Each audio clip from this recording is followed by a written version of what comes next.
السلام عليكم ورحمة الله وبركاته. ازيكم يا حبايبي؟ عاملين ايه؟ يا رب دايما تكونوا بخير وبصحة وسعادة، ودايما يا رب في خير، ويا رب يعود عليكم كل الأيام المباركة علينا وعليكم جميعا بألف خير، ويهدي جميع شعوبنا العربية وينصر فلسطين يا رب وتتحرر من الغمة اللي على قلوبنا كلنا يا رب. وجميع شعوبنا العربية يا رب تتحرر بإذن الله، ويا رب يعم السلام علينا جميعا.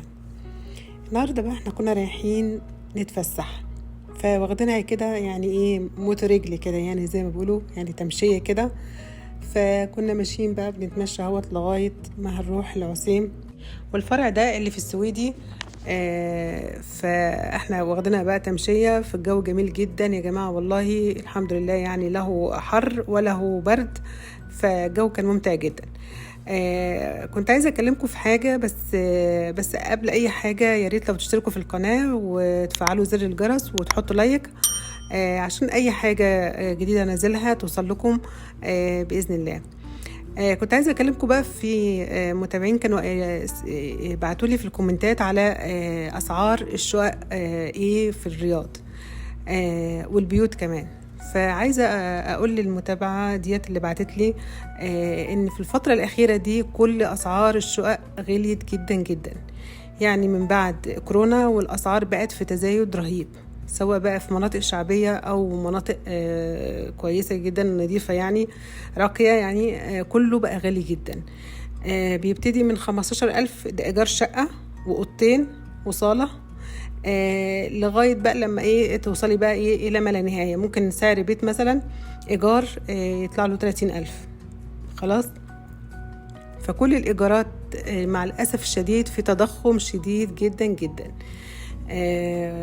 كل الرياض بقت غالية جدا. أنا معرفش طبعا في جدة إيه الأخبار من ناحية الإيجار، بس أنا برضو أسمع في ناس كتيرة بيقولك الأخبار برضو سعر الإيجار هناك غالي جدا. في الدمام كذلك، مع الأسف الأسعار بتاعة تأجير الشقق أو البيوت بقت غالية جدا. يلا بقى ندخل على العسيم ونبدأ كده ونقول بسم الله، ويلا بينا ندخل ونشوف الدنيا عاملة ايه. احنا هنا دخلنا اهوت العسيم وقلت بقى اوريكم الاجواء في سيفوريلاند عاملة ايه. طبعا حاجة جميلة جدا بصراحة، ألعاب يعني بتغري الكبار نفسهم، يعني عايزين يركبوها صراحة، يعني بتبقى حاجة بتشد أي حد يعني. فالأطفال ما شاء الله هايصين في الألعاب وحاجة جميلة جدا. فأنا قلت بقى إيه أصور لكم الحاجات الفرحة الحلوة دي، وكمان في كافيتريات كويسة جدا ومطاعم وآيس كريم، يعني محلات آيس كريم، يعني حاجات فوق فيه، يعني استراحات للأكل وللشرب وللترفيه، يعني زي ما انتوا عايزينها هتلاقوا بصراحة يعني. فدي الأجواء فوق أهيات في سفوريلاند، ده جميلة جدا بصراحة. أنا استمتعت ومكنتش عايزة أروح، لأن بحب أتفرج طبعا على الألعاب بتاعة الأطفال، وبفتكر بقى أيام زمان يعني ما كنا أطفال وكنا يعني بنركب بقى المراجيح والحاجات اللي كانت على قدنا وقتها. فحاجة جميلة بجد والله يا جماعة. شوفوا المناظر ما شاء الله، حاجات جميلة بصراحة.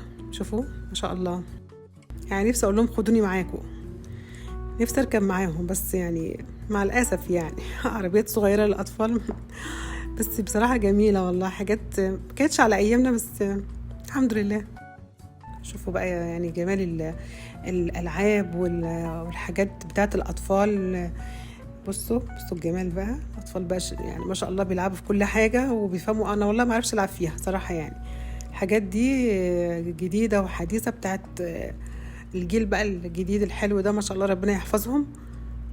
كل حاجة بصراحة كانت جميلة. أو ماشي الحصان والحاجات دي كانت على أيامي، طبعا كنت دايما أحب أركب الحصان، يعني الحاجات دي كانت على أيامي، وكنت بحب قوي اللعبة دي كانت حلوة قوي.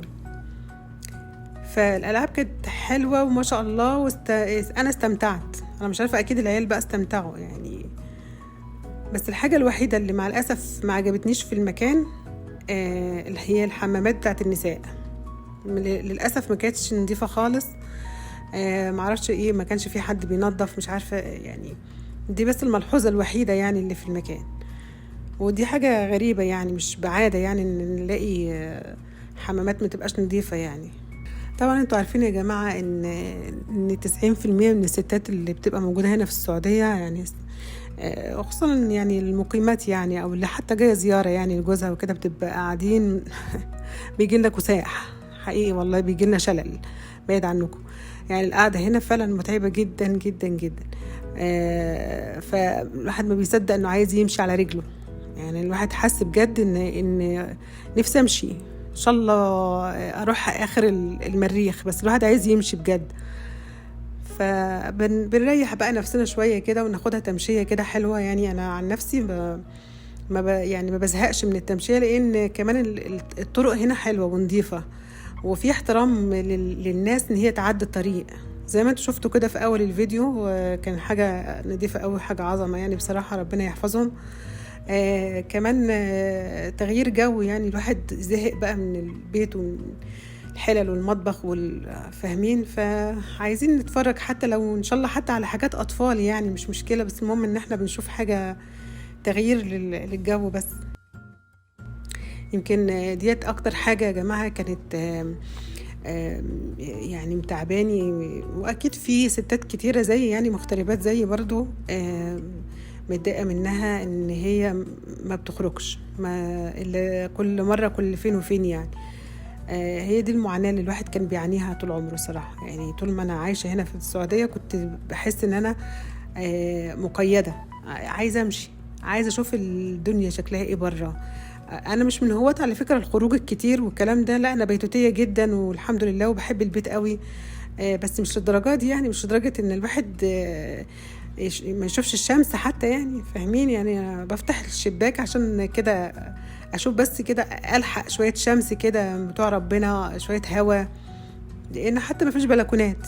يعني لو كنا في مصر في بلكونه الواحد بيحط الكراسي كده، الكرسي يقعد كده شويه في البلكونه، يشم هوا ربنا شويه في البلكونه.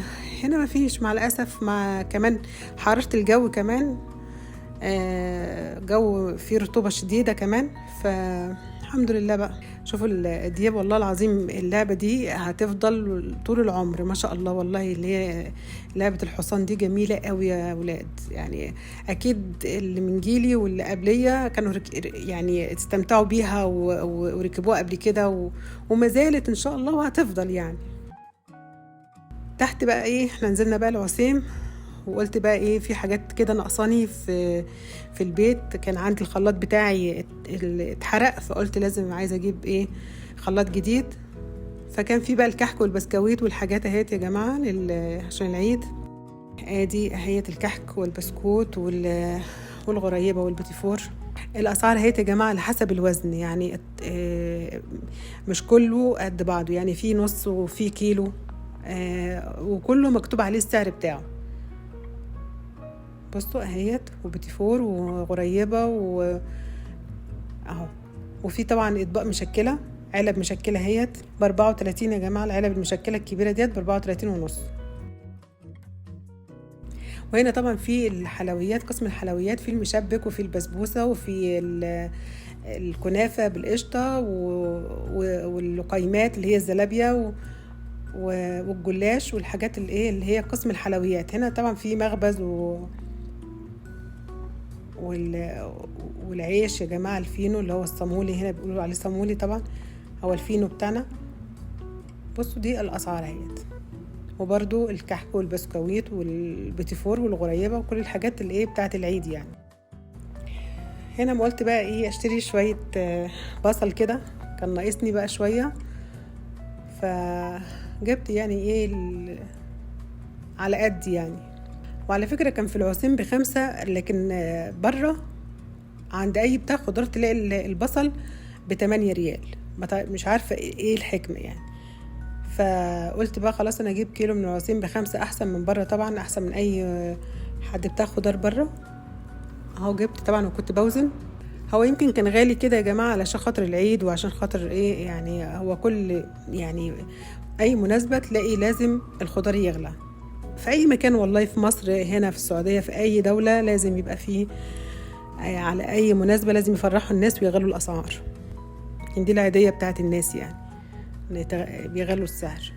هنا بقى يا جماعة كنت بشوف رنجة وكده عشان كان نفسي بصراحة اكل رنجة قوي في العيد، بس مع الاسف ما عجبتنيش خالص. يعني انا قعدت بصيت فيها كلها كده وبقيت اشوف، لقيت مع الاسف في يعني دم اسود كده جوه، ف